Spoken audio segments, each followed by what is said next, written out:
Story recapped here. Today I'm going to show you a drama thriller film called The Girl with All the Gifts. Spoilers ahead. Watch out and take care. In a dystopian world taken over by a fungal disease, humankind's only hope is a group of hybrid children. They do not look like the stereotypical superheroes. They are in wheelchairs and are heavily guarded by soldiers because they crave living flesh. In a rather strange school setting, Helen Justino is responsible for educating them. Among the children is Melanie, whose intelligence is exceptional and is the one closest to Ms. Justino. The children at the army base are treated lowly by the guards. Guns are constantly being pointed at them. And the food given is very unpleasant. To say the least, they are treated like outcasts and animals. The children are being experimented on by Dr. Caroline Caldwell, who is in charge of the research for these kinds of cases. Dr. Caldwell is fond of Melanie because she is a brilliant, bright, and insightful child. From time to time, she asks Melanie to solve riddles to test her. Dr. Caldwell randomly made her pick a number between 1 to 20. She chose 13, and on the following day, on her way to the classroom, Melanie noticed that one of her classmates, Kenny, is absent. What made her suspicious is that Kenny is numbered as 13. She brought this to Ms. Justino's attention, but the teacher brushes the subject off. Little did they know, Kenny is being experimented. On that same day, Ms. Justino assigned the class to write their own story. Melanie volunteered to read her story out loud to the class. Her story is about a mother and a child. Her story deeply touches Ms. Justino that she touches Melanie on the head in a caring way. Lacking motherly care, Melanie feels comforted by Ms. Justino's simple act of affection.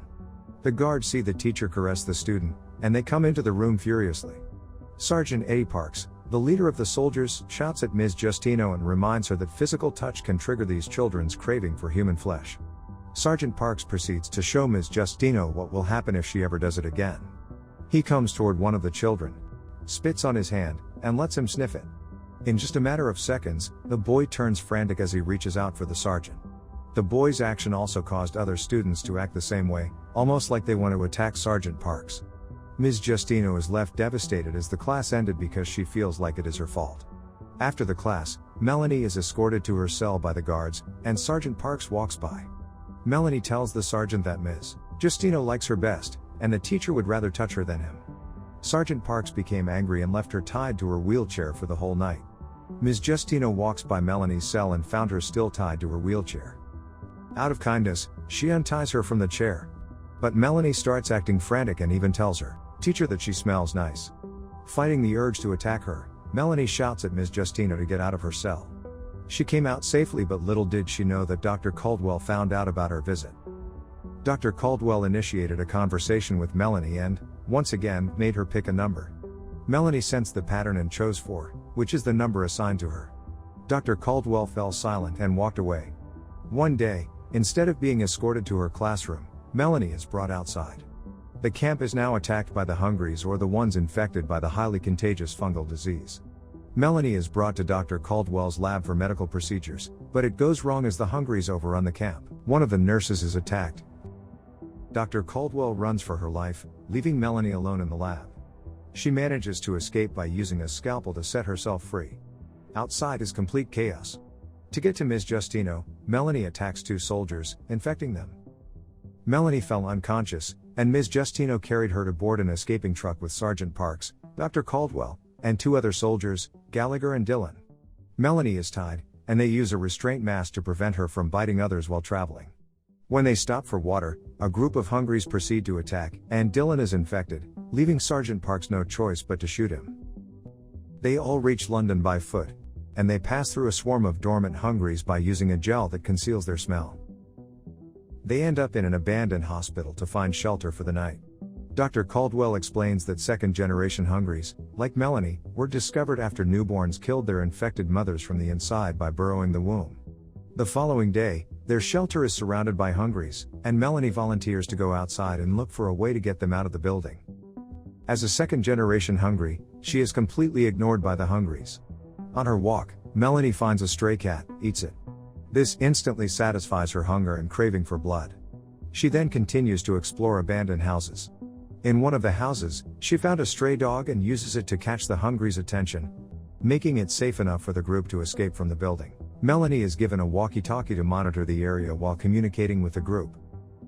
As they advance and walk through the city, They encounter a piled tower with infected bodies, which encircles the building. The amount of infection has taken over the building with seed pods that could release airborne contamination. The group takes shelter in an abandoned mobile lab.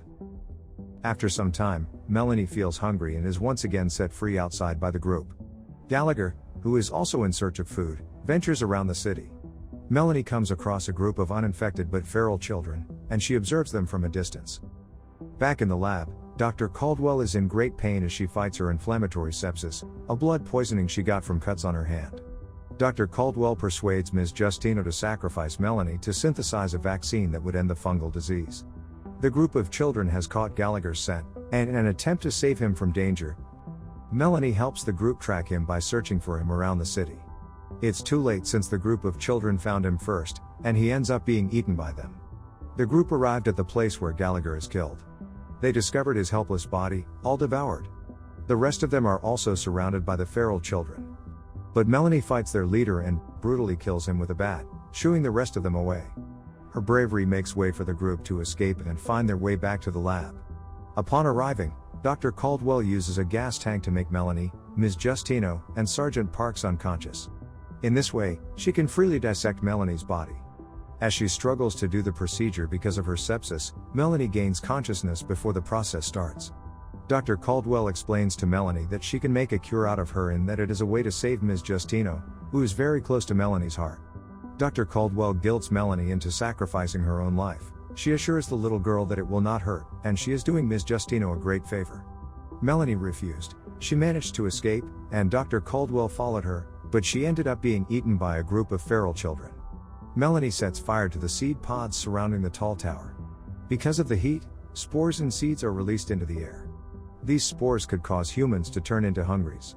Melanie runs into Sergeant Parks, who left the lab in search of Ms. Justino. Melanie admitted that she has opened the pods and apologized for it. Sergeant Parks has been infected by the spores released into the air and begs Melanie to take his gun and shoot him because he does not want to turn into a hungry. Melanie obeys him and shoots.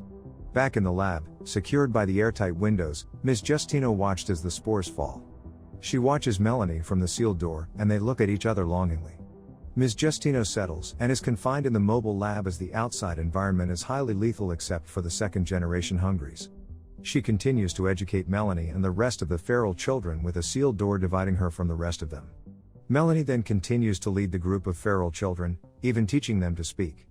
All of them have accepted this new reality in this compromised world that they are forced to live in. Subscribe to watch more videos like this. Turn on notifications. And leave a like, it really helps the channel out. Thank you for watching.